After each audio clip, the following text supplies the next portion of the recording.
Antes de existir igreja, antes de existir a Bíblia, antes de existir qualquer sistema, já existia uma coisa: o medo e o mistério. O trovão não tinha explicação, a morte não tinha uma resposta, o sonho parecia outro mundo. Quando o ser humano não entende, ele cria sentido. A gente cresce achando que o chão sobre os nossos pés é sólido, mas na história, o chão é uma tampa. E o mais estranho é que a gente vive em cima disso sem perceber. No Ocidente, essa tampa carrega séculos de rituais, de decisões, de um sistema que decidiu que nem mesmo o descanso final seria deixado ao acaso. Muitas vezes, a arqueologia não encontra só ossos, ela encontra o medo transformado em regra, a hierarquia escrita na terra, porque alguns foram enterrados dentro das igrejas e outros do lado de fora. Quem decidiu quem deve ficar perto do sagrado e quem deve ser esquecido? E o mais importante, por que nós não questionamos isso? Esse episódio não é sobre atacar a fé, nem sobre desrespeitar uma religião. Esse não é o meu trabalho. É sobre entender como sistemas foram construídos. Eu sou Olivia e hoje eu te levo comigo a escavar o sistema invisível que organizou a nossa morte. Hoje a gente vive num mundo dividido, humano de um lado, natureza de outro. Mas nem sempre foi assim. Na pré-história, essa separação talvez não existisse. Uma das formas mais antigas de entender o mundo são conhecidas como ontologias. Uma dessas ontologias era o animismo, por exemplo. A ideia de que tudo tem vida. Tudo é parte de uma coisa só. Árvores, rios, pedras, animais. Tudo observa, tudo reage. O mundo não tinha um centro, ele tinha muitos. Mas isso não ia durar. Se tudo tem vida, a morte não é desaparecimento, é transformação. Os primeiros enterramentos mostram cuidado, corpos posicionados, objetos, pigmentos, como se a pessoa ainda estivesse ali. Então a pergunta é: quando isso mudou? Em algum momento o ser humano para. E pela primeira vez na história ele cria raízes. Nasce a agricultura, as casas e o território demarcado. E então algo silencioso acontece. No mesmo lugar onde os vivos vivem, as pessoas passam a ser enterradas, debaixo de casas, no chão das aldeias. E aí nasce a ideia de ancestralidade. Não só alguém que morreu, mas alguém que permanece ali de alguma forma, que protege, que legitima. E quando olhamos com atenção, nem todos são enterrados da mesma forma. Alguns têm objetos, outros não. Alguns têm mais espaço, por exemplo. E aqui nasce a hierarquia. Porque quando você fixa território, você cria pertencimento. E quando cria pertencimento, cria também a exclusão de algo. Quem pertence, fica. Quem não pertence, fica de fora. E é aqui que a arqueologia nos mostra o nascimento da desigualdade. O sagrado deixa de ser uma experiência. Algumas sepulturas têm ouro, outras apenas terra. A morte vira um sistema. Mas para entender como isso se transformou no que a gente conhece hoje, a gente precisa avançar alguns séculos.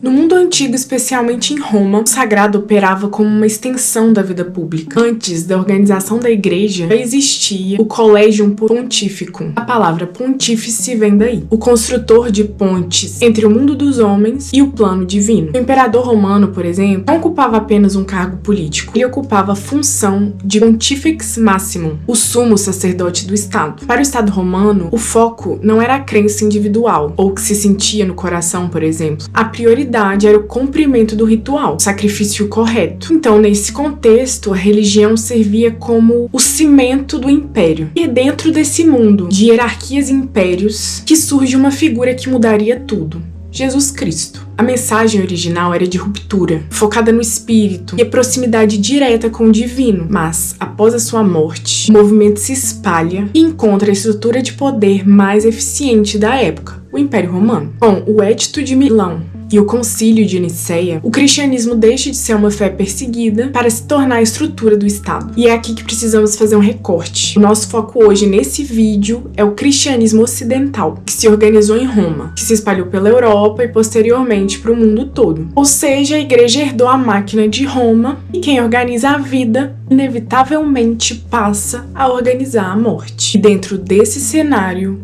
questionar virou um perigo.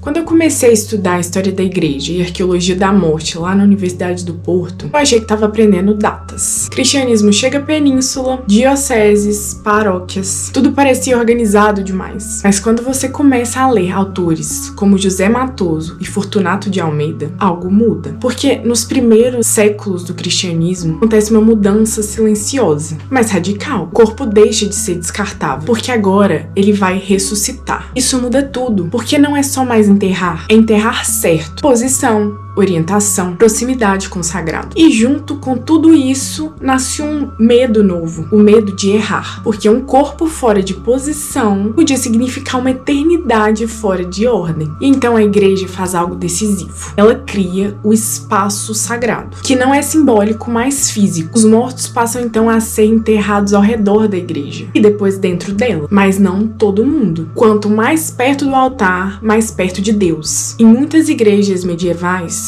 as pessoas mais importantes da igreja eram literalmente enterradas embaixo do altar. Ou seja, cada missa era celebrada em cima dos mortos. Então, o lugar onde você era enterrado não falava apenas da sua fé, falava de quem você era. Rico, pobre, aceito, excluído, pessoas fora da norma. E a morte continuava contando a sua história.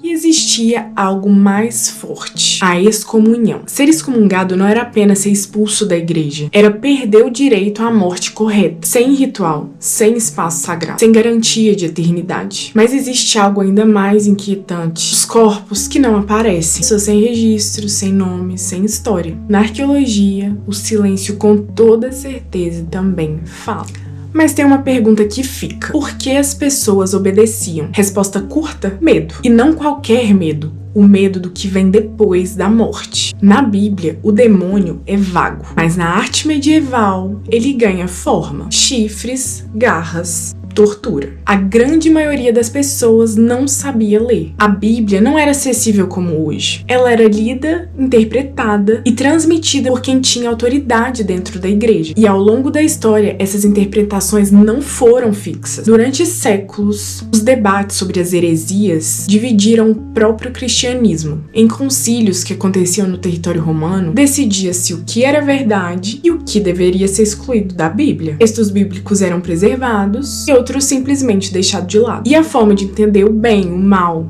e o destino da alma foi sendo construído ao longo do tempo. Ou seja, o que as pessoas temiam não vinha apenas da fé, vinham principalmente de como a fé era ensinada. Mas a verdade é que todo mundo sabia olhar. E é então que o medo foi transformado em imagem. E talvez o mais curioso seja isso: essas imagens criadas durante a era medieval ainda vivem na nossa cabeça.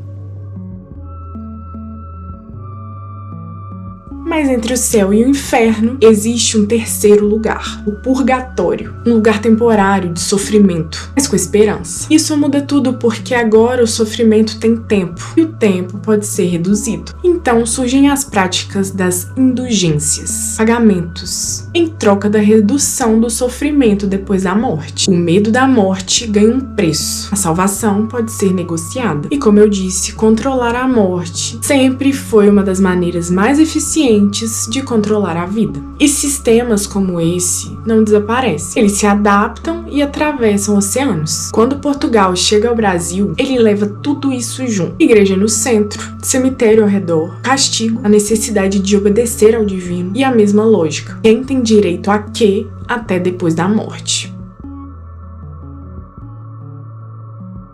A gente gosta de pensar que isso ficou no passado, mas será que ficou? Ou a gente só mudou a forma de organizar o medo? Eu lembro de uma aula no Porto, olhando um esquema de necrópole, de repente tudo fez sentido. Isso não é só arqueologia, é comportamento, é poder, é controle até depois da morte, sabe? É estudar como os sistemas foram criados, me abriu os olhos de uma forma sem volta. E eu quero deixar uma coisa clara nesse vídeo: eu tô longe de ser ateia, mas o que eu acredito hoje, a minha conexão com o divino, é muito maior do que qualquer regra que um sistema criou para nos controlar. Vem da liberdade, não do medo. Quando você junta tudo isso, rituais espaços, medo, dinheiro, fica difícil chamar isso só de religião. Isso é um sistema. A arqueologia da morte não estuda só ossos, ela estuda escolhas. E talvez a pergunta não seja o que acontece depois que a gente morre, mas sim quem decidiu como a gente deveria morrer. A história é um labirinto. E eu gosto de acreditar que a gente tá encontrando novas saídas. Eu sou Olivia, e se você quiser continuar explorando histórias comigo que o mundo escondeu debaixo da terra, é só continuar a viagem.